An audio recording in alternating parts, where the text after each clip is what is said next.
Hi అందరికీ నమస్తే. నేను ఈరోజు జీకేలో భాగంగా కొన్ని ఇంపార్టెంట్ జీకే బిట్స్ మీకు చెప్తానండి. మొదట వచ్చేసి ఫ్రాన్స్ దేశంలో 15 ఏళ్ల లోపు పిల్లలు సోషల్ మీడియా వాడటం నిషేధిస్తామని ఆ దేశ అధ్యక్షుడు ఇమ్మాన్యుయల్ మైక్రాన్ వెల్లడించారు. రెండో వార్త వచ్చేసి 2026 ఫుట్బాల్ ప్రపంచ కప్కు బ్రెజిల్, ఆస్ట్రేలియా అర్హత సాధించాయి. అయితే ఈ కప్ గురించి మరిన్ని వివరాలు లోతుగా తెలుసుకుంటే, ఈ ఫుట్బాల్ కప్ ప్రతి 4 సంవత్సరాలకు ఒకసారి ఫీఫా నిర్వహిస్తుంది. ఈ పోటీలు తొలిసారిగా 1930వ సంవత్సరంలో జరిగాయి.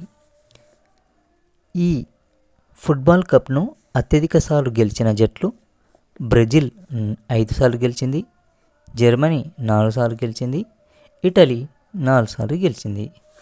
అయితే ఈ క్రీడలను నిర్వహించిన తొలి ముస్లిం దేశం ఖతార్. ఇది 2022లో నిర్వహించింది. ఈ ఫీఫా ఏర్పడిన సంవత్సరం వచ్చేసి 1904 మే 21న ఏర్పడింది. దీని Moto for the game for the world.